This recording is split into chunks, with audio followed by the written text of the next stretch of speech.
mooning the price is another example of something that's harmful for Bitcoin right now.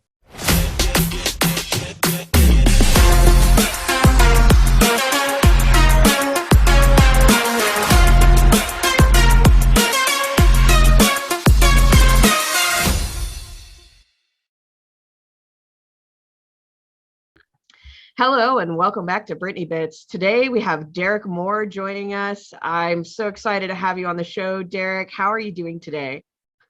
I'm great. So Derek, do you think you could start us off by telling us a little bit about your background and like network operations and software engineering and just all of the multiple things that you've been involved in? Yeah, sure. Well, I guess I probably got my start. Let's see, with computers when I was like 14 years old. I talked a friend into buying a computer for me. And then when I turned 15, I got a job with him at McDonald's so that I could buy that computer from him. And that was kind of my start. You know, I pretty quickly got onto bulletin board systems, and shortly after that, I got on the internet and used like internet relay chat and that sort of thing. The internet definitely killed the BBS scene. And then let's see, I got internet with this little ISP called like iZone. They ended up becoming like Casey Data Corporation. Somewhere along the way, a couple of years after having this ISP, I hacked them, and I got their. I used Crackerjack or John the Ripper, one of those programs, probably both of them, to like crack their password file after I hacked them.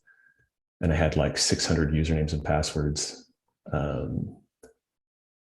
That's kind of how I kept using the internet for another little while. And then I saw that this ISP was hiring. And so I wrote a resume. I had made my mom's nursing resumes for many years, so I was pretty good at making resumes. And I made my own resume. I was a junior in high school. I sent it in and they hired me.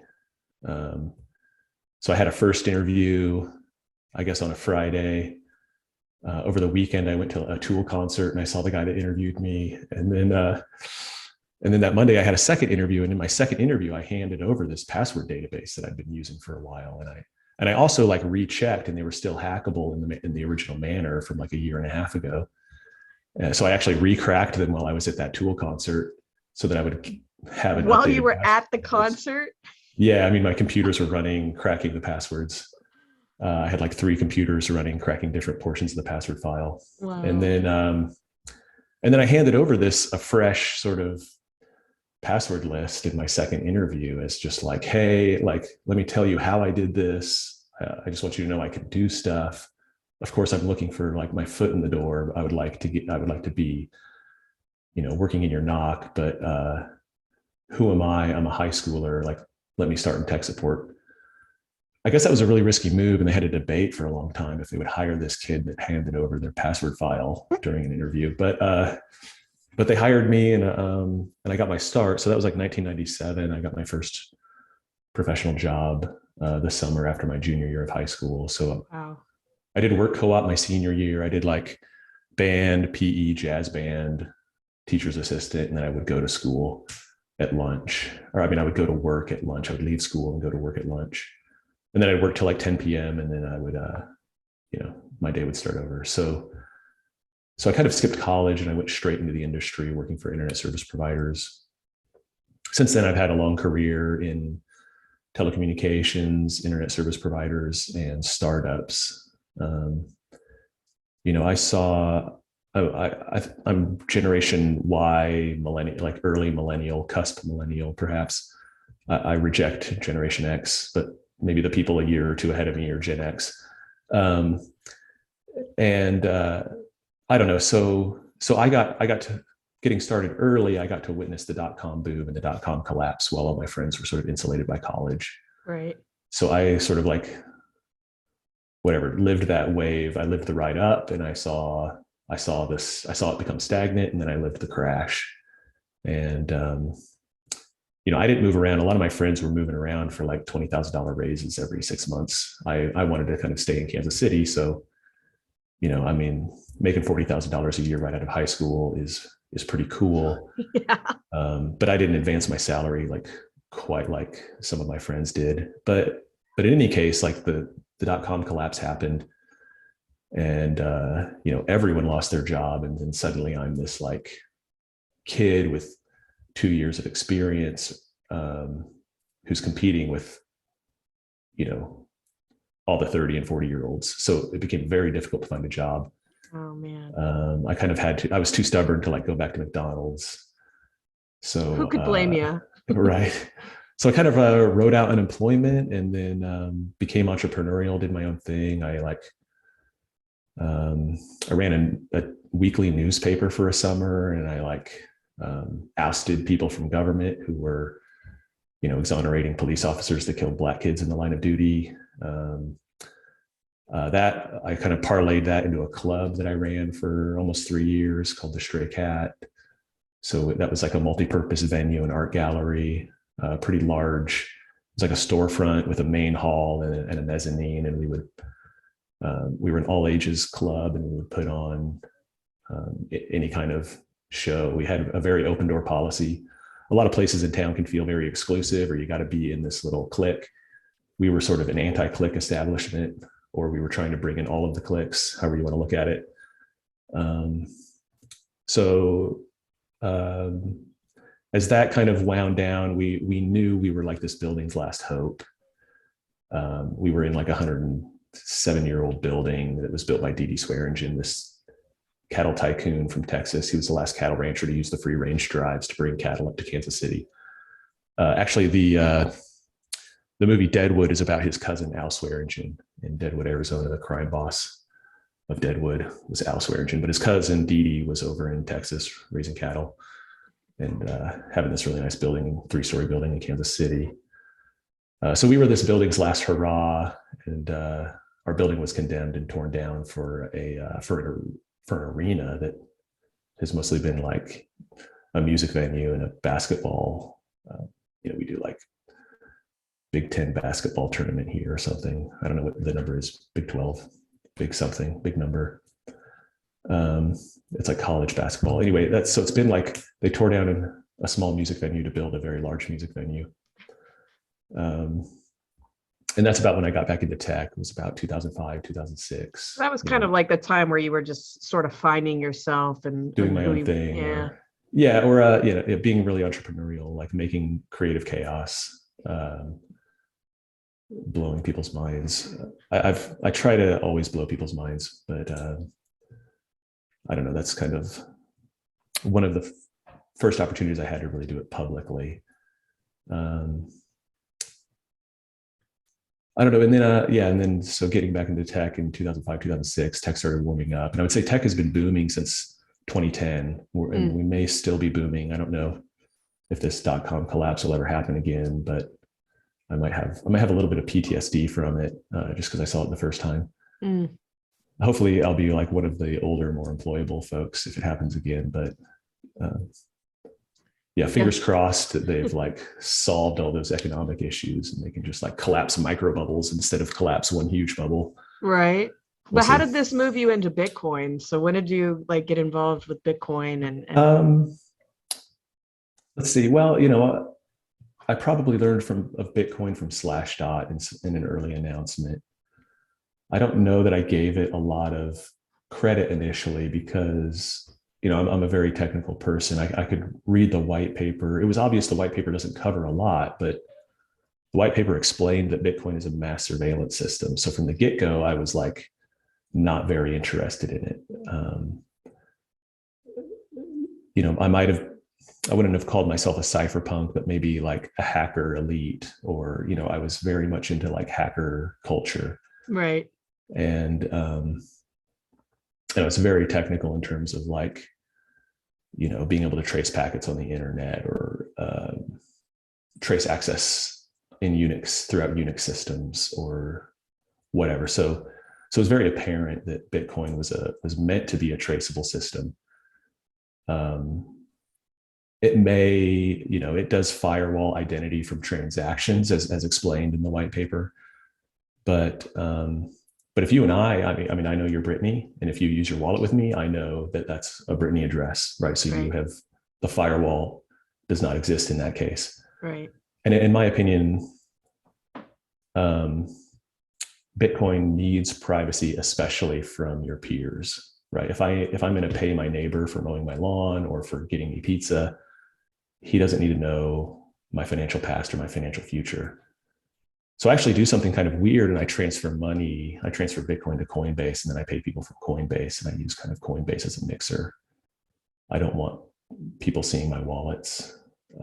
That trick kind of became inaccessible when BSV was delisted from everything.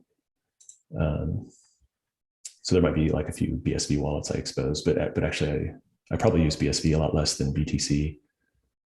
I used BTC recently to buy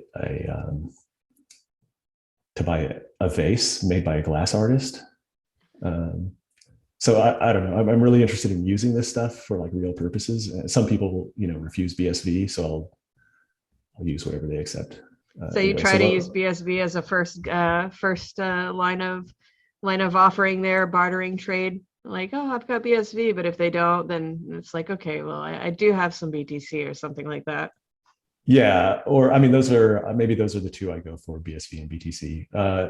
I think you understand pretty well that we are social outcasts for supporting BSV. So I don't push very hard on the BSV thing, or it's already apparent, what people are going to accept, right? So I won't, whatever. If I want to pay an artist for a vase, I won't ruin the transaction by insisting on BSV.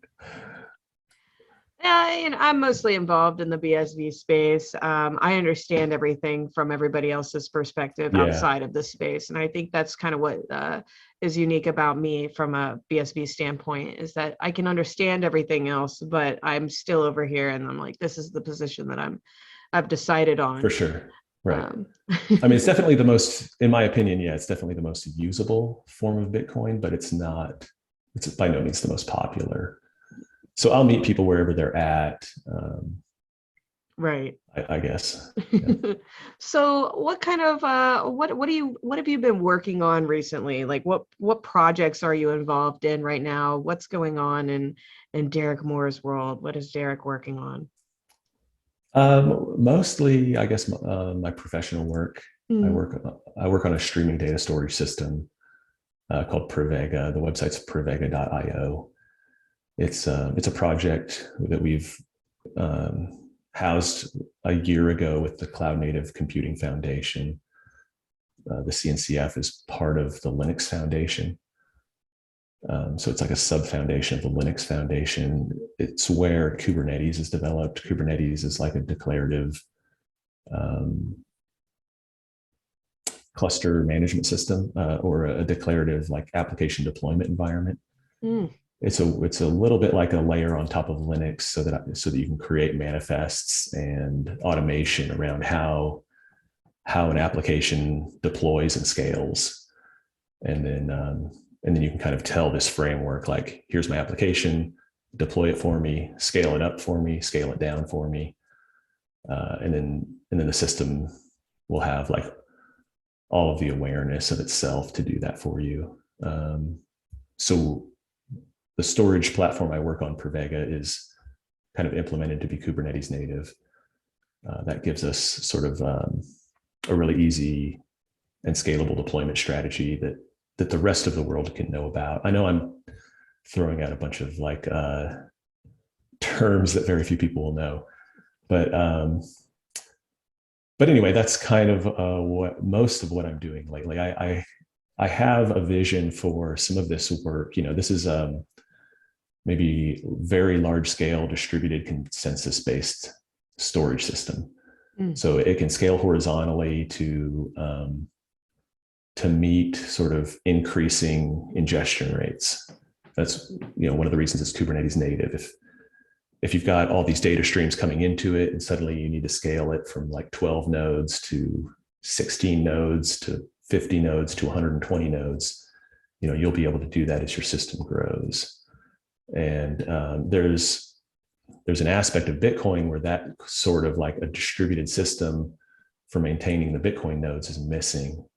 I don't know. I haven't heard much from the other blockchains because they kind of refuse to scale. They don't want to scale. So really only in Bitcoin SV are we talking about a distributed node implementation, and that's Shatter's Terra node. Right. Now that's not Kubernetes native yet. They have like a bespoke Python deployment script, but it's in the same vein of being a horizontally scalable system where the problems are sort of dissected or cut apart or decomposed in a way that the different components of the system can scale horizontally to meet increasing ingestion rates. Well, it sounds. Go ahead. Oh, and so I think that somewhere in there, Pravega will be able to provide a persistence layer that the Bitcoin D node software is going to require.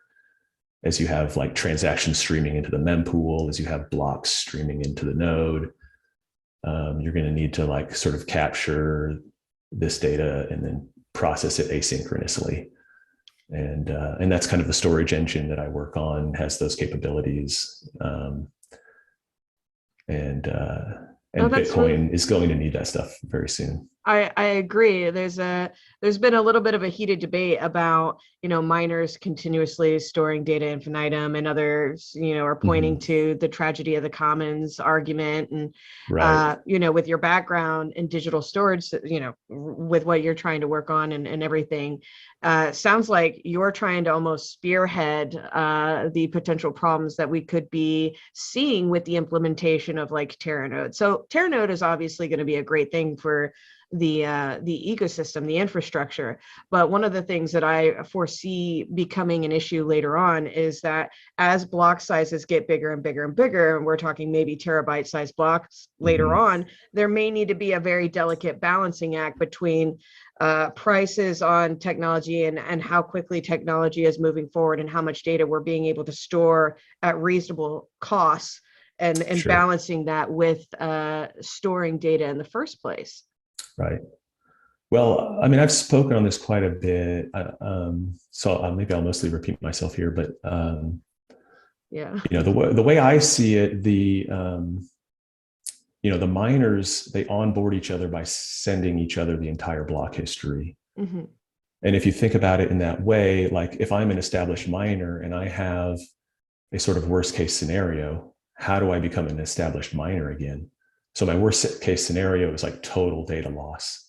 I've had some kind of outage, maybe a tornado or a hurricane wiped my data center off the map, and I've got to literally start over.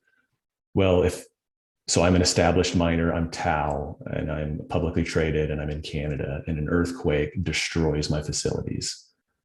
How do I start over? Well, I ask the other miners for every block since Genesis. That's the disaster recovery mechanism that miners provide each other. That mechanism dies if miners prune. This guarantees that miners will never prune, or else miners will never be able to onboard each other again. Well, I think, and Bitcoin will not destroy itself. Right. This pruning in this manner would destroy Bitcoin and no miners. So Bitcoin is primarily a permissionless system. Right. If the nodes prune, that permissionless nature goes away. So these are incentives built in. Now these incentives are understood, but I'm telling you now, and what I'm saying is understandable, that if this pruning occurs, the permissionless nature of Bitcoin is destroyed. And the incentive is not destroying the permissionless nature of Bitcoin or preserving this disaster recovery mechanism that the miners provide each other. The disaster recovery mechanism is exactly the mechanism by which miners permissionlessly enter the market. And if that changes, miners can't permissionlessly enter the market, and Bitcoin becomes something it wasn't designed to be. Right. I mean, that makes perfect sense. It also makes me think too about like what happens when we're putting thousands and thousands of pictures of like cats or dogs the same cat and the same dog. If you think about it, I mean, that is kind of like on the surface, it's very kitschy or Mm, unimpressive right. that I'm going to like ping a bot and pay it some pittance and it will put the same dog on the chain. In another sense, it's an interesting problem to force upon Bitcoin because Right. one of the things that Bitcoin is lacking is content addressable storage, as well as maybe like protocol awareness of these op returns. The node is completely dumb as to what the op return contains. Uh, these indexers that like Unwriter are working on, like Planaria, all the indexers built on top of Planaria or previously BitDB, um, those are very aware of like the op return protocols or other transaction protocols. But anyway, the Bitcoin D software itself isn't very aware of the protocols. But if I'm like if I'm kind of being wasteful with data in that way, a bit, a well implemented Bitcoin node can understand that there's all these B protocol transactions that are identical, and Right. it can decide to do content addressable storage against those things. So whenever data redundancy is seen, it can singularize the data, and then all the copies can point to that one single copy. This is typically called content addressable storage. The transaction IDs are created in the manner of a content addressable storage system, except no transaction is ever supposed to have the same hash. But when they sent up thousands of pictures of the same dog, all of those op returns will have the same hash. So it's conceivable that a node implementation could be smart enough to store duplicate op returns only once, and then to point back to the single op return by reference. Right. Anyway, so this type of stuff, I guess, will be taken care of at scale, or as smarter nodes are implemented. Yeah. There's I probably other, I guess, tragedies of the commons that have happened in Bitcoin that we could think about. On the surface, they're embarrassing, but they provide a technical problem that needs a solution. So well, why not dirty up the chain early and give people an opportunity to solve these problems? like do you have anything in particular in mind that we've done in that scenario where we've dirtied up the Um, chain just well, to maybe these forcibly thousands of provide? pictures of the same dog is one. What's another? We've done some of these like community coordinated data blasts, Okay. like user activated self tests, I think we called them. I don't know if you were around long enough for that, but there have been a few times where we would, some popular live stream would like call a test day, and then we kind of coordinate where we would all use the uploader tools kind of at the same time. And we would try to, instead of one person shoving in a bunch of data, a lot of people would shove in a bunch of data. And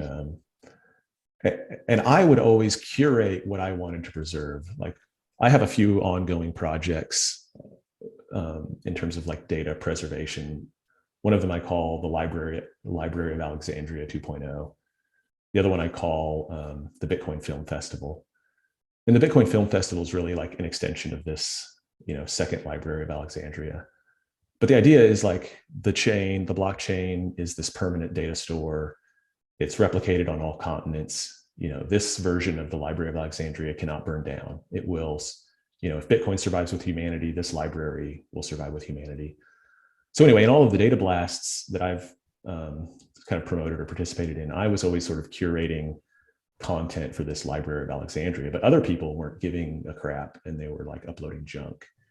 Of course. Some people were generating like random data and then just like, catting devu random to a file until they have a gigabyte of random bits. And that's fine. Like, whatever, do whatever. Maybe we'll need to like compression will be a thing in the, in like the coldest of cold storage, where Bitcoin data is sort of rests in these distributed node implementations we can conceive of. And no one will ever request those transaction IDs ever again. Uh, so be it. But I don't know. That's another thing that's maybe happened, is people have like, in the excitement of creating large blocks, people have uploaded like literal junk, not just thousands of copies of the same thing, but like, literal unreadable files. So Yeah, I think too, creating a system that is able to retrieve data from the blockchain instead of having to go into like a block explorer and just oh, for search sure. around like opcodes and stuff. Like there's a whole bunch of data in Yeah. there that's just makes it a little bit difficult to search through all of that information unless you Yeah. know specifically what you're looking for. And Right. so a company that's able to sift through that data and provide it to somebody Yeah. else, that's going to be ahead of the curve, in my opinion. Right. Well, there's almost not a Google for the blockchain yet. Right. We've all uploaded so many files and so much great content. There's like, canonical.xyz is some kind of bookstore. Now they encrypt the PDFs, and you gotta like purchase the book in order to figure out how to decrypt the PDF. But Right. but there are unencrypted PDFs. I'm not the only one who's put those up there with respect to the Library of Alexandria. There's a lot of content that can be sort of scraped and indexed, or there's like sim.re, sym.re is kind of like, you can upload a B or a BCAT file, and then you can upload this. It's almost like an index card for a card catalog. Mm. And so you can like describe the metadata more thoroughly and point back to your content. And then SIMRI will scrape these special entries and index them into their little like whatever. So you can go to like sim.re/c/video or sim.re/c/books, and you can kind of find these things indexed by category or whatever. But for the common user who may not know how to just go through all of those Right. motions, it's not very Yeah, a lot of this is kind of secret or not well known, but yes, but I guess I bring up SIMRI in the sense that like there are these formats for almost creating a card catalog on the blockchain to because you put a film up there and it's just like an MP4 file or an AV1 file, and that doesn't give maybe an index or a ton of information. But then you like fill out this little card catalog and you give more information. Well, anyway, there's a ton of information on the chain that nobody is indexing or providing in a searchable manner. right. So unless I am like handing out transaction IDs to some of this cool stuff, no one's ever going to see it. Anyway, so yeah, we definitely need like interfaces to the chain. We could re-implement Facebook. Obviously, with Twitch, we know we can re-implement Twitter. We can certainly re-implement YouTube, but we need these interfaces to sort of like make the chain data accessible. I agree. Yeah. 100%. And I value being able to place things on the blockchain, but realistically, it will, unless I tell somebody or leave somebody the hash of like my Right. photos, personal photos or whatever, are they realistically going to be able to ever find those unless there is a service provider like that streamlines the whole process for the average user? So I'm optimistic because I believe you've mentioned or at least touched on it before about like the what happens to my photos in my Google Drive if I die and I suddenly stop paying for it. That struck a nerve with me. I was like, he's right. I mean, I'll have to create a trust to pay for my iCloud and my Google Drive like for eternity. Or I'll have to hope my kids like download that content before it expires, or I'll need to make sure they have the passwords in my will or something. Anyway, it's not well solved. But to your point, also, like if I manually put all those images up, then I've got to make sure they have like thousands of transaction IDs and accessible to them. Right. So anyway, we're missing some big accessibility points. Of course, who knows by the time our children are adults and where Bitcoin and blockchain is going to be by the time our children are adults and how much interaction with the blockchain they have on a day-to-day basis type of things and what type of services may be provided at that time. The world could be a completely different place than it's hard to predict. Yeah. Right. But I wanted to move into open source and free software. What type of incentives do you believe that open source softwares provide? Well, quite a number of incentives. I mean, one of the first incentives that got me in was that I didn't have to be a criminal. And what I mean by that is like I was a little 14-year-old kid that wanted to learn network operating systems. I wanted to learn Novell NetWare. I wanted to learn Windows NT. In order to do that, I had to pirate that software. I'm, at 14, I can't buy $700 Novell NetWare package. I can certainly get like an evaluation version of Windows NT, and then I can crack the kernel, and then I can run pirated Windows NT, and I can learn domain controllers, right? Which I did. But then, you learn that stuff, you kind of see how limited it is, and then you encounter Unix, and then there's a free Unix out there called Linux. Maybe I don't know how people are encountering Linux these days or Unix these days, but back then it was like shell servers. So you might find a shell server so that you could run your egg drop bot on IRC or something, or even run your IRC terminal in the first place. But anyway, so that's kind of how I discovered Linux and Unix, was on shell servers. And then when I realized what I was working with, I wanted to install it locally. When you're running Novell NetWare, like your machine is taken over by a DOS console and your machine becomes like basically unusable. You can have like a really cool sort of center for your network, but your machine isn't kind of like dual usable. With Windows NT, you can have a desktop and you can have like a server in one machine, but then you're in Windows land, and Windows land is like getting worse and worse at this time. So I don't know, like I saw some developer releases of Enlightenment 0.12. I don't know if you know what Enlightenment is, but it's like a window manager for Unix, X Windows. Okay. The Unix desktop is a system called X Windows or X11. And it actually doesn't implement any window decoration. So the window decoration is implemented by another application called the window manager. Okay. So in Unix, you have this like proliferation of window managers, and there's like almost endless choice in what window manager you run to like give your windows decoration and make them, maximizable and minimizable and resizable and draggable.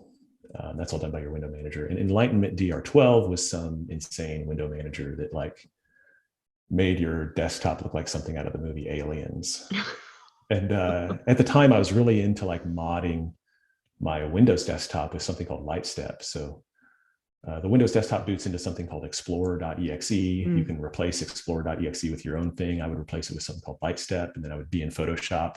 Another thing that was causing me to be a criminal, like, as a 15-year-old kid, how are you going to buy $300 Photoshop license? You're not. You're going to pirate Photoshop, which I did. And anyway, so I've used Photoshop to make these like really cool, like movie style user interfaces for my Windows machine. And then at school, I would like edit my NetWare startup scripts so that any computer I logged into would like boot into this like movie looking hacker interface. Hey, that was anyway, cool. So, yeah. So that's the sort of thing, I guess, when I saw that Linux had like almost infinite customizability. Yeah. That sort of was like, okay, I'm installing Linux locally. I'm going to figure this out. And so it was like Slackware 96 was, I think, the first distribution I installed. And I don't know, ran Slackware for a long time. Eventually started running Red Hat. And I guess and I was sold. I may have mentioned this club I started. In that club, I wrote a lot of the software we used to manage the club. We had like groupware, email suite, and calendar, and a website. And you could see our calendar on the website. And our policy was like, find an open day, call us about that day, and we'll book your event. And so that I contributed to some open source software called Horde, the Horde groupware suite. The webmail system was called IMP, and I had experience with that webmail system working in ISPs because we provided that webmail to our customers. The calendar was called Chronolith. And I did all kinds of like contributions to the software as we used it for my club. I had like a little Linux cluster running in the club that could load balance processes across machines in the cluster. So I kind of like kept honing my chops while I was kind of on my own. But that I could run a business on open source software. I used like GNU Cache for the accounting. I used the Horde Groupware suite for communications internally and externally, for like putting our calendar online, for making it easy for members of the club to book events. We all had access to the calendar, so we just go into our email, and like anyone who answered the phone could book an event, basically. Efficient. Yeah, and so these were, and I think there's another incentive, like, so besides like enabling me to do things in a non-criminal manner when I'm poor, another incentive is just that we're all going to be using the best software and contributing to the best software to make it better. If we're all using the best software, we will all gain a bigger economic reward from using that software. If I have to use kludgy piece of junk software, my processes are going to be inefficient. My profit is going to be less. Right. So I think that's why we see, IBM, HP, Red Hat, even though Red Hat's now IBM, Dell, like whoever it is, like you basically see all the major enterprises now contributing to Linux and focused entirely on Linux. I mean, Linux may not have won the desktop, but Linux has won the internet. Linux has won the server. Like Linux is in the background of everything. I think there are still a bunch of ATMs on Windows, but some of the ATMs may run Linux. Most of the cell phones run Linux. When you were telling me about your story earlier about handing over the correct keys and everything, it reminded me of my friend I live in Atlanta, and there's an IBM facility here in Atlanta, and 15, 20 years ago, my buddy hacked into their system and set himself an appointment for an interview. And then when he got there, they were like, "Well, where's your resume?" Or, what's going on? And he was all like, "Oh yeah, I booked this interview for myself." And they were like, "What qualifies you for this position?" He was all like, "I set the interview for myself." Yeah. And he got hired. So it reminded me of that. I'm sorry to go off topic. That's cool. Well, you should introduce me to that guy. I'm sure we get along. I haven't spoken to him in a while, but I could definitely send him your way for sure. Okay. But I'm sorry, I didn't mean to go off on a tangent there. That's good. It's just, that's really interesting though. I mean, yeah, well, with Bitcoin, it makes sense. With other programs now, the way that the future is moving, it kind of makes it impossible to be criminalistic in nature anyway with regards to softwares. If you look at things like Photoshop now, you have to pay like a monthly fee to use that platform.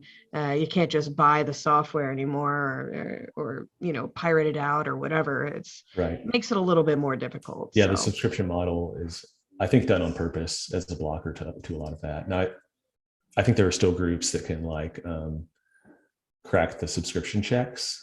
So maybe for the 14-year-olds still out there, there's some hope. But honestly, I mean, in that regard specifically, the software in open source is very mature. So if you want an alternative to Adobe Illustrator or CorelDRAW, you can look at Inkscape. Inkscape is a piece of software I contributed to back in like 2005. I rewrote Inkscape I ported the user interface of Inkscape from C to C++. And then maybe more well known is the GIMP. The GIMP is an alternative to Photoshop. GIMP stands for the GNU Image Manipulation Program. GNU stands for GNU's Not Unix. But anyway, so between Inkscape and GIMP, you can basically ignore the Adobe Creative Suite or Creative Cloud or whatever they're calling it now. And there's other things like if you want to do digital audio workstations, there's Ardour for a professional grade multi-track DAW, or there's several options if you want to do film production. Yeah. Anyway. Well, I guess let's move on a little bit. So Sure. I do have an interesting question here. I was Okay. I was wondering if maybe you could enlighten me, but I was wondering, how do you see us finally reverting back to the original DAA, and what scenario do you believe we are waiting on currently before we make that happen? I'm not sure. I mean, I don't know if that requires hash dominance or not. I think they implemented it for a good reason. I wonder if they've implemented the wrong algorithm. If it's basically a control system. They're another control system that you might see is what are these things called? A PID controller, a PID controller. That's like, what does that stand for? Do you know what a PID controller stands for? I do not know what a PID controller stands for. Let's look it up real quick. It's All right. Proportional integral derivative controller. Anyway, it was invented for steering ships. Okay. So in order to, if you have a large ship, in order to do like whatever a good steer, you actually have to like go backwards and then go forwards and then go backwards and then go forwards, and you have to do this at these weird intervals. And helm masters would learn this stuff, but in order to automate steering a ship, we had to like figure out the calculus of what these helmsmen are doing. Makes sense. And so now computers can steer ships by moving the rudder around as you're in order to get like a nice turn like this, you've got to be constantly like messing with the rudder. And that process is anyway, that type of a control system is what you need for these whatever difficulty adjustment algorithms, or that's what the control system in the alternate DAA is attempting to be. In a multi-chain world, you have miners.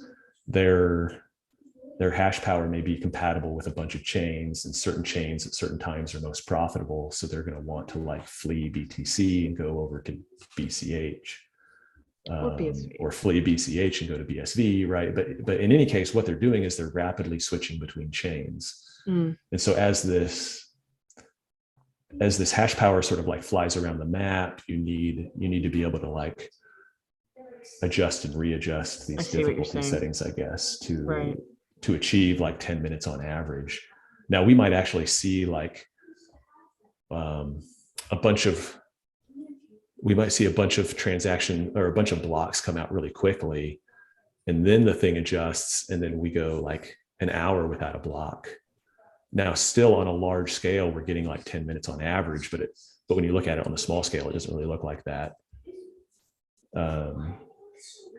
I used to observe BTC was almost like 10 minutes on average. It was really common to see 10 minutes between blocks. You would see fluctuation out of that, obviously, but it seems like the dominant chain can achieve like one block every 10 minutes, almost like clockwork.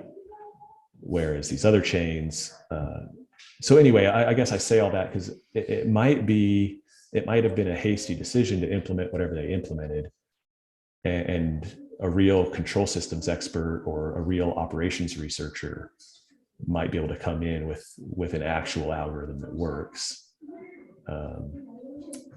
Now, as utility plays out, as sort of monetary fanaticism plays out, I think blockchain is what I call a Highlander game. This is my own like contribution to game theory.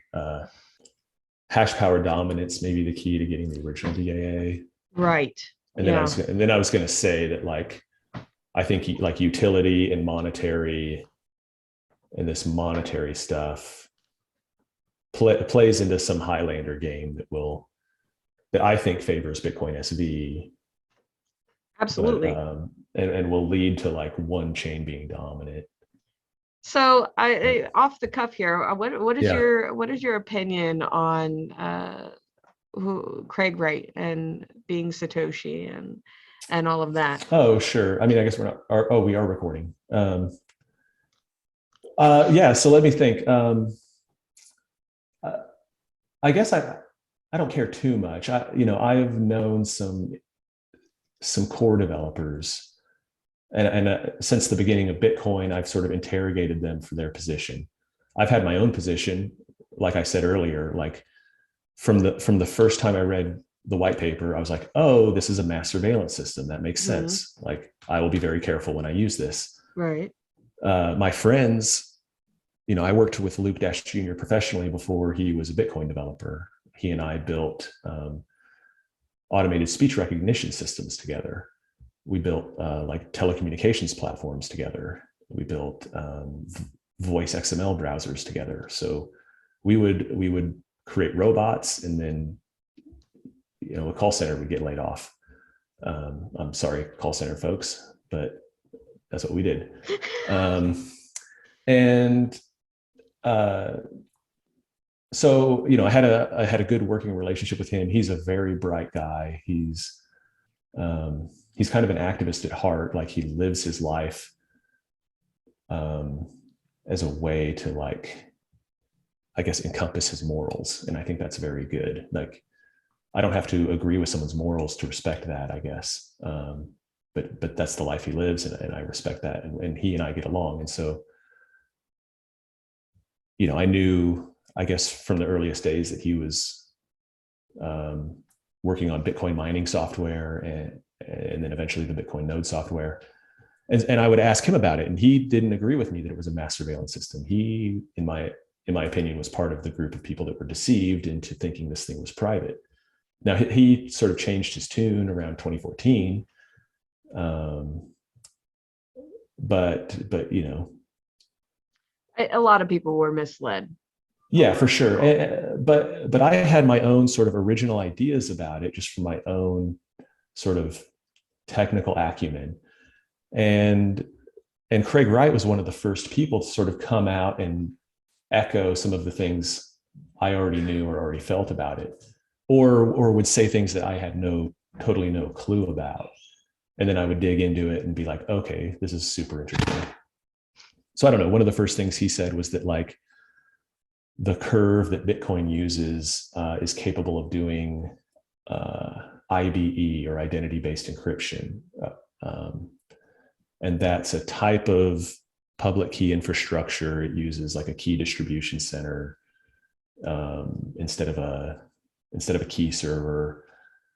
But these were things that no one else was saying about Bitcoin that some eccentric academic was saying about Bitcoin. And then and that's maybe not the only example. There were other things, but so either he would, like, confirm things that I believed I knew, or he would give out information that I hadn't heard elsewhere, and then when I went to vet it, I would see as, like, pretty reliable. Right. And so that was pretty convincing to me. I don't have, I guess, proof beyond that, except that I'm a technologist and I can sniff out bullshitters. And like, there may be a level where Craig Wright is a bullshitter, but it's not so much on the technical level that he's a bullshitter. And technical people, we sort of isolate ourselves from the rest of the world by using the terms we use. Right. So we go back to when I was talking about, very large scale distributed consensus-based systems and Kubernetes. Like, I lost most of the audience in that, and their eyes glazed over, and they wanted to fall asleep. So it's, it's hard to have those conversations with regular everyday people that aren't actively involved, or it's hard for a layperson to vet Craig Wright. Right. Or it's hard for a layperson to trust someone technical who has vetted Craig Wright. Right. Or it's even hard for, like, an intermediate to an advanced person to vet some of this stuff. Like, he may be such a bullshitter in so many other areas that they're blinded to the areas where he's not bullshitting. Right. I'm in some reputable chat rooms that are where all of the sort of blockchains are represented. And there's some, like, very intelligent people in there, but they're you know, they see different things about Craig Wright than I see, I guess. And there just has to be this, I guess, Well, difference of opinion or difference of determination. And then I'm left to wonder, like, how, you know, how technical are these people if they can't vet the same thing I can vet, or where are we coming from that causes us to see different things? I'm a little bit of an agnostic, and I just want sort of technical truth. sure. You know, I think at the basis of all this stuff, it's mathematics, and mathematics, it can be determined to be true or false. Like and almost everything in mathematics has a proof. And so it's like, it's actually cut and dry. Things are either true or they're false. Now, certainly there are things in math that lack proof. Like the real numbers is an interesting one. There isn't a proof of that real numbers exist. And then there's all these conundrums with like infinitely long values that we can't represent, and that we have to estimate in all cases, or, you know, whatever, use scientific notation and scientific estimation when we finally want to like resolve pi and use pi, right? Right. So whatever. So I don't mean to come in here and say that like infinity doesn't exist and the real numbers are fake, but when you get down to it, like one could make that, I guess, that proclamation, because there is a lack of proof of the real numbers. But in any case, we're getting a little esoteric, and That's we all don't right. necessarily need that to vet a person's technical abilities. Like, I don't know, maybe Craig Wright was an alcoholic for a time. Maybe he still is, but he wrote some papers where he would like get things backwards for like half of the paper. And if you're being forgiving and you're reading it, you can be like, whatever, you can like read past the typo. But some people aren't forgiving enough to read past the typo, and they think he's just an idiot. Well, but when you're getting that deep and that technical, and you're also drunk, like, you're going to get things wrong. You're going to get things backwards half the time. And it's easy to read through that. Like, this guy obviously knows Forth. This guy obviously knows Right. stack-based virtual Right. machine. But in his little Excel document where he explains them, he gets things reversed. And I liken it to that like doesn't an mean artist. you don't know it. Yeah, for sure. You know, Yeah. if you look at artists, I see there's like my buddy, he's very creative. He's Yeah. super creative. But if you look at what he does, he'll see this concept and he'll go in and Right. start the concept.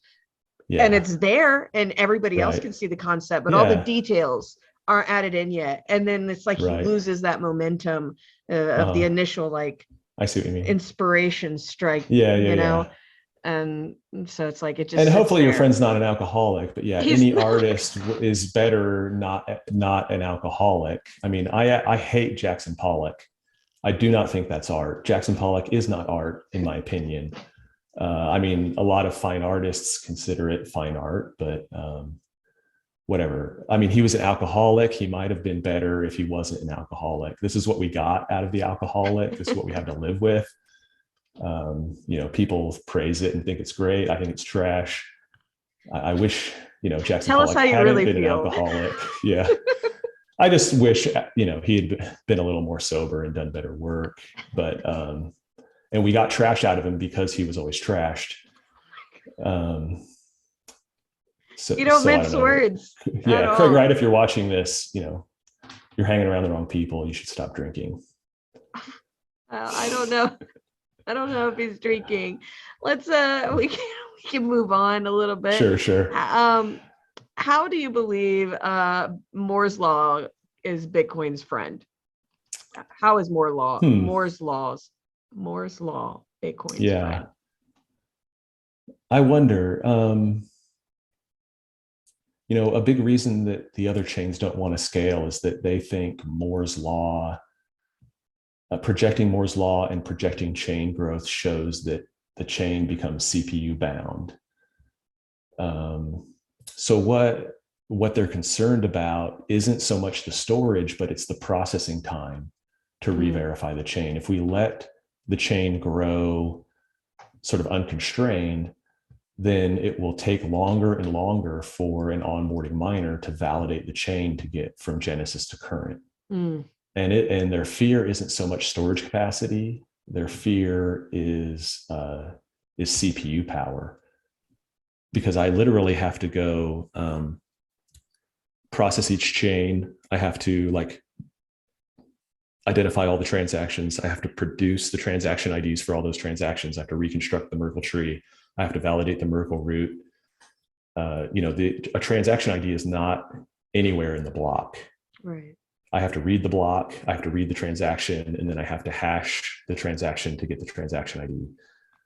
So every miner, when they index the chain, they all calculate the transaction IDs individually. They're not told what the transaction ID is. They have to calculate it. And then there's some like level DB or RocksDB database that the Bitcoin D software is maintaining. And it's like, transaction X in block Y is transaction ID Z. Right. And so I have to do that from like every block since Genesis to now. And if these blocks are bigger, there's more content to hash. My ability to get to current slows down. And there was a fear that that Moore's law wouldn't keep up with chain growth, and there would come a time where I could never get up to current. At current processing speeds. I would like forever be validating the chain, and I would never get to head.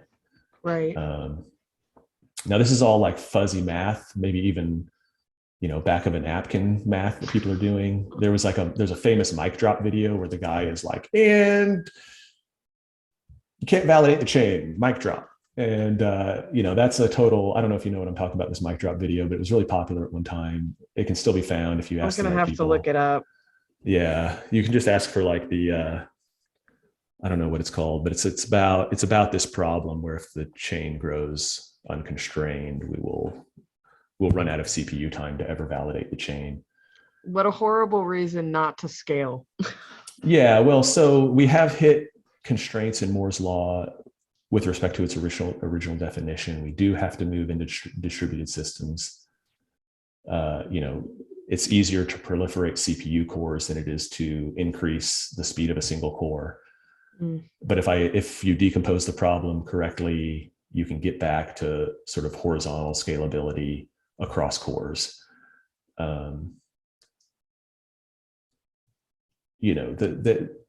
That we're building a system that has a built-in money that sort of demands that we scale in these ways. We're sort of, again, incentivizing novel solutions in computer science just through these needs and through the economic force that like a moneyed storage system provides. I view Bitcoin as a moneyed storage system. The money inside of Bitcoin is endogenous to the ability to store transactions in the system. Right. Most people want to transmit financial spam, and I want to transmit content spam. So in either case, it's spam. I don't care what the spam is, but I'm more interested in content spam than I am financial spam. I'm not a monetary activist. I don't think Bitcoin money replaces national or currencies. It's not a financial overturn or revolution or any of this. In fact, it's the most surveillable money in the history of money. It's perhaps dangerous to humanity if humanity doesn't understand what it is. Interesting you say that. I kind of had a talk with Jerry Chan, similar things there. But I'm right there with you, and I agree. Now, I think like we can get into a lot of like economic theory when we talk about endogenous monies. Not all monies are endogenous to the systems they support. The US dollar is one such endogenous money. The euro dollar is not necessarily endogenous to the euro market.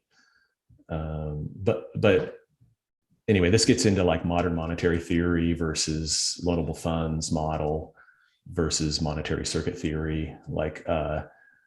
But I think Bitcoin can be analyzed in this way, and you can conceive of the Satoshi as an endogenous money to the Bitcoin, to the encompassing Bitcoin storage system.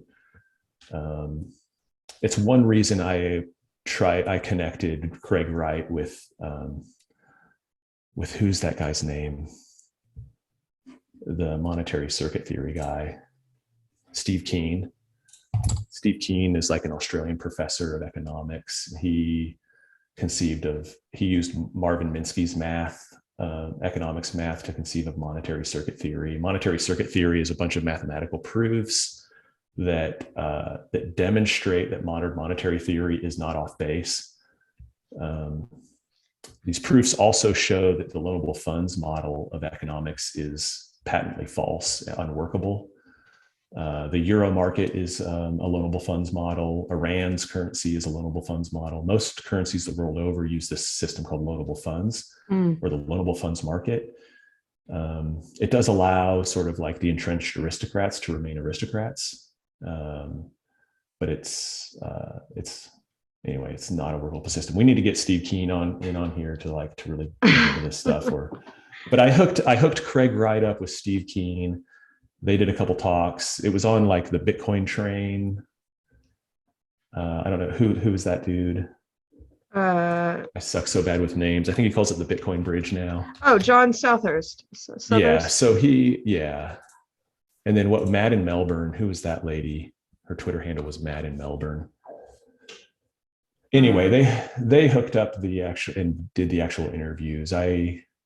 I pointed them in the direction of Steve Keen and got them connected with Steve Keen, and then they connected Steve Keen with Craig Wright. And there are these two really excellent interviews between Craig Wright and Steve Keen, sort of moderated by John.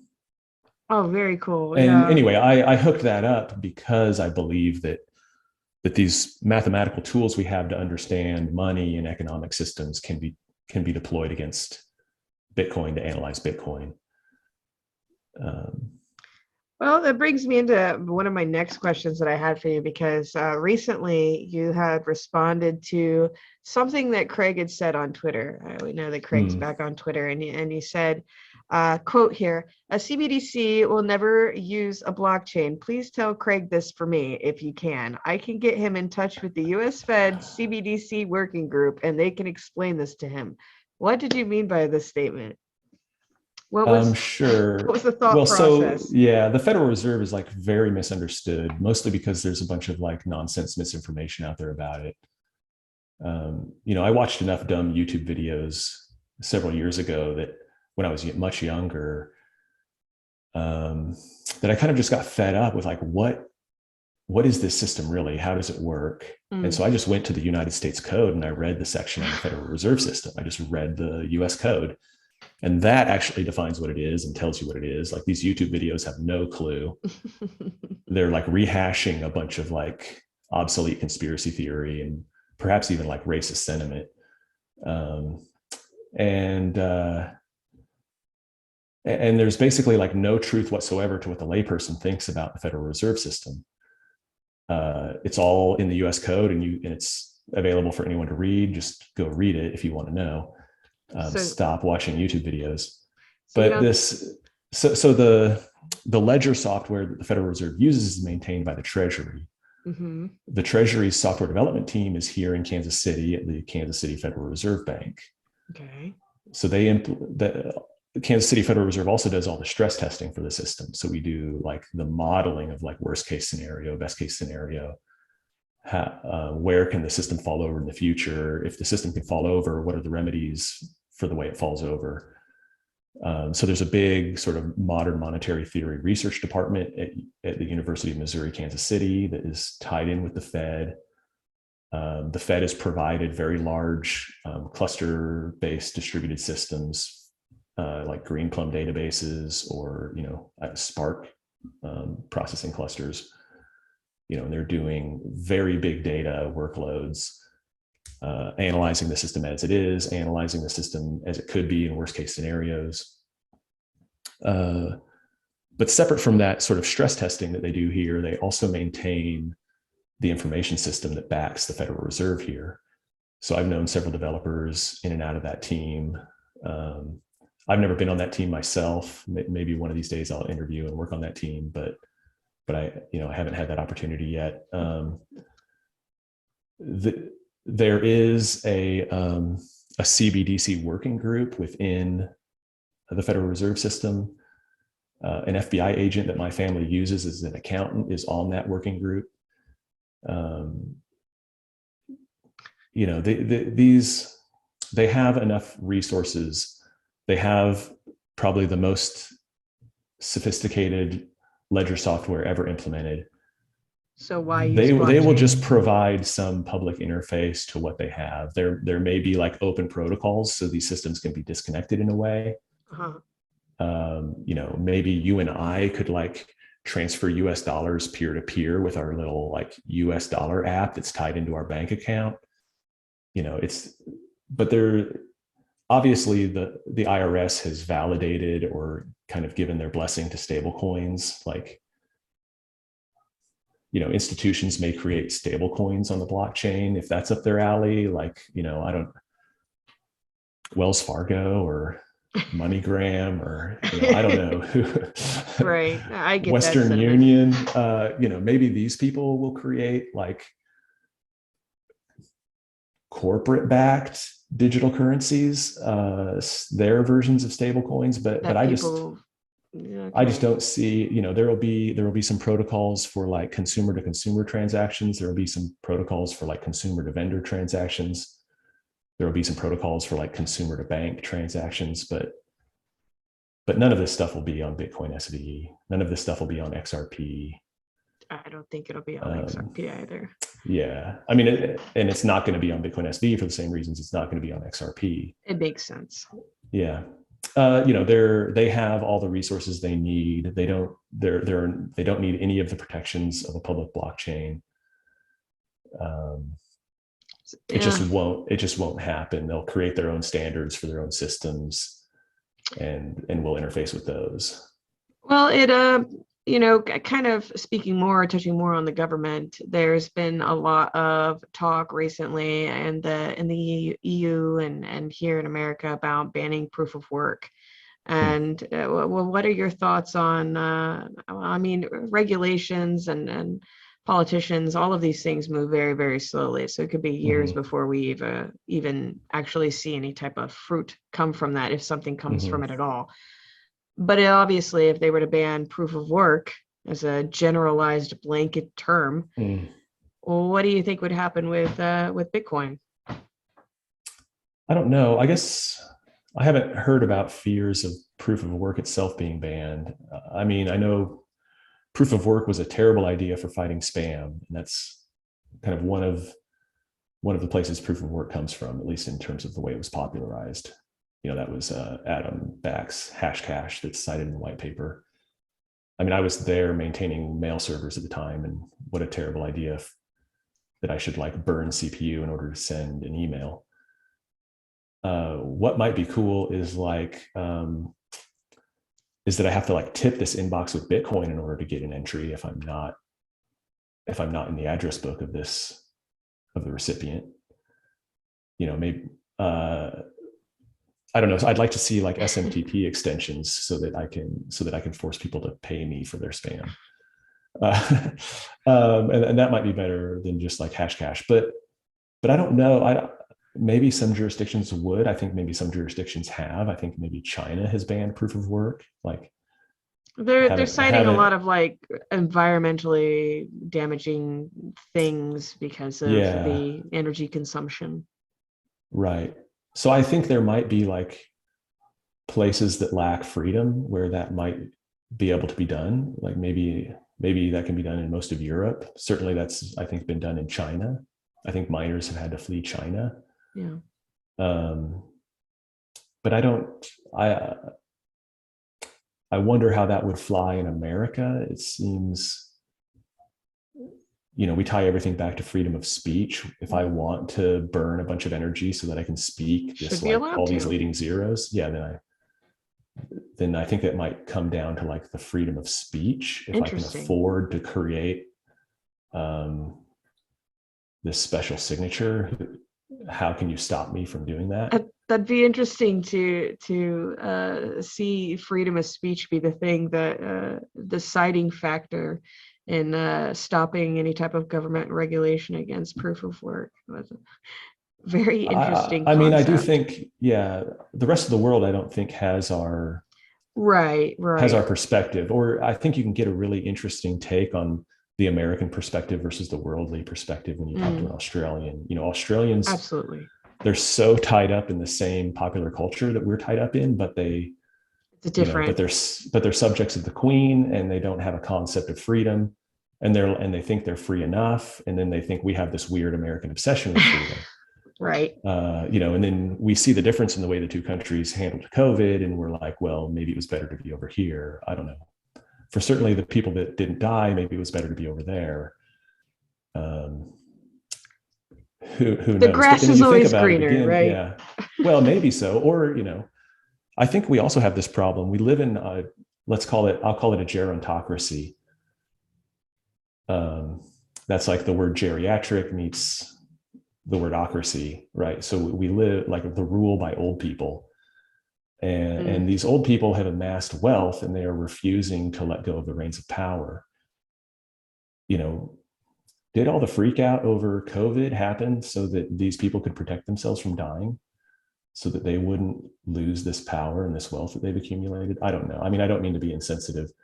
Old Nah, people should be protected in a pandemic, right. but I don't know that any country really did it right. I think we're veering into a tangent that perhaps we shouldn't veer Yeah, into. yeah, it's all right. It's all right. Let's move it. So, in your opinion, what do you believe are some of the biggest problems that require the attention of BSV supporters and investors in this space currently? Like, what should we be focused towards, in your opinion? Yeah, well, I think there's a lot of economic activism going on, and I think that needs to be cut out. Bitcoin is not a platform for activism. Like, monetary activism isn't a thing. People aren't going to achieve a new world through the most oppressive monetary system that humans have ever witnessed.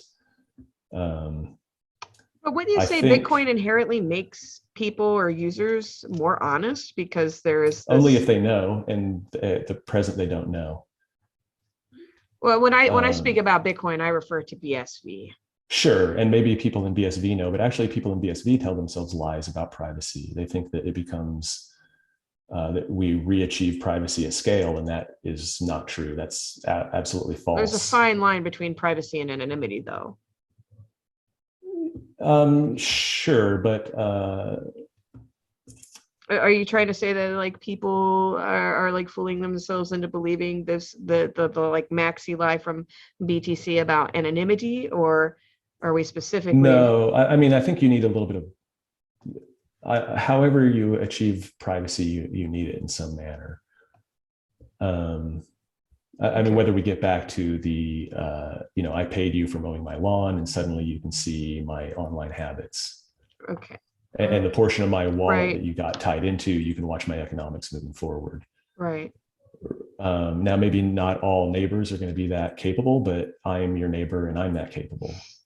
Um, So we have so to don't all ever just pay me assume back for that pizza using you live Bitcoin. next door. Yeah, Don't for pay Derek sure. back.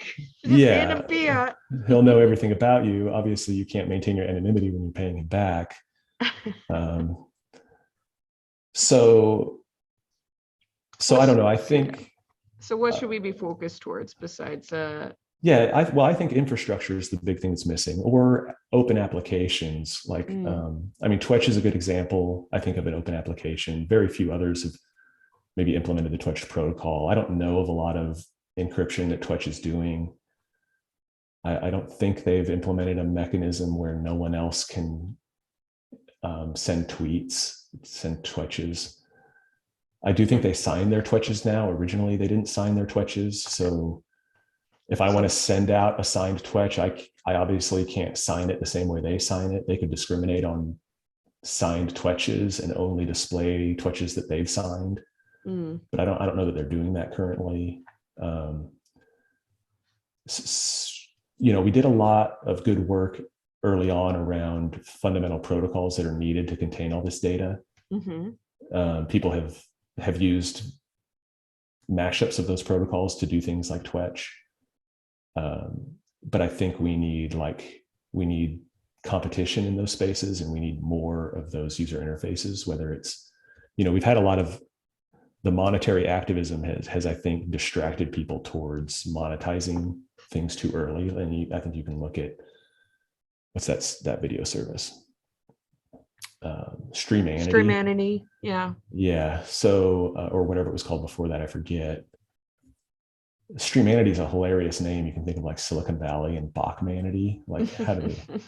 Everyone talks about building a new internet and Bitcoin SV. Like, how are we not like the sitcom Silicon Valley? We certainly are. Anyway, Streamanity, I think, was a total failure because no one wants to pay for videos. When they can get it for free on YouTube. Not even then, like nobody wants to pay for videos, period. Like even ever? if I can't get your video for free, I'm not going to watch it. Like what you did is you like constrained your audience to exclude me. And if you're trying to get ideas across, you probably don't want to exclude me and the others like me. What if it were a little bit different though, say that the videos were actually all on chain and you were paying the miner to view those, to access those videos? Would that be different? Would you think that it would? That could happen. I don't know that that's a very good idea. I'm not saying it's a good idea. No. Oh. Sure. Well, I think that's one of the use cases maybe that Craig Wright talks about is a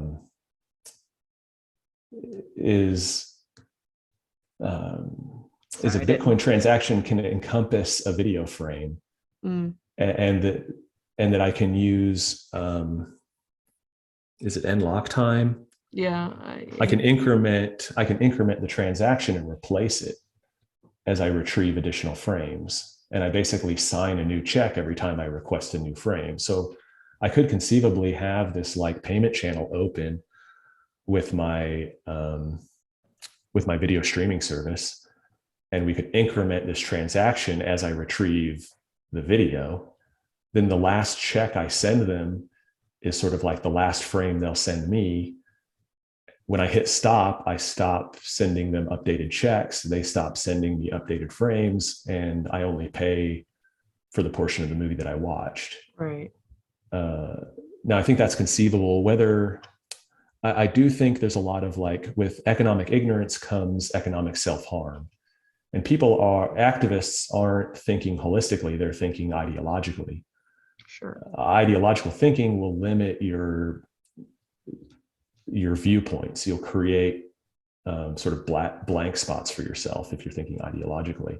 And so you'll think all of these things that are good or doable when they're actually harmful. And I do think right now, like any sort of charging for chain data is a harm to the system, because the miners are creating a market for themselves in transaction fees by providing this data back. Actually, it's not a miner that's providing the data back. It's an individual, Wrangle Wolf. So what type of infrastructure? Media, but he does enough caching in like cloud workers up at one of the biggest providers that actually I think running Bico.media is very affordable for him. And it's not a huge out-of-pocket expense for him to provide free data to the Bitcoin SV community. It would be smart of the miners to provide this infrastructure themselves so that they can embolden their transaction fee market. If they try to rape the end user both ways, like if they're saying like bend over, right? Like people don't want to bend over. Some people want to bend over because they're into that. I mean, but most people aren't into pain and they leave a market, right? So I do think like monetary fanaticism blinds people. It creates blind spots in their analysis, and they think that things that would be harmful for the system are beneficial to the system. Maybe as the system matures, there becomes a point where you pay a Bitcoin data provider for data access. But the system is way too young right now. You see the same thing with Moon Boys. Like, even Craig Wright is a Moon Boy. He's sort of changed his tune recently and says, for now, cheap price is good, but you don't have to go back very far when he's like, this year, the price moons. And he's always been wrong. I've always explained why he's wrong. He remains wrong in thinking that the price will moon in the future. The price cannot moon until transaction fees are automatically flexed with the prevailing price. Like, anyway, I'm bringing this up because mooning the price is another example of something that's harmful for Bitcoin right now.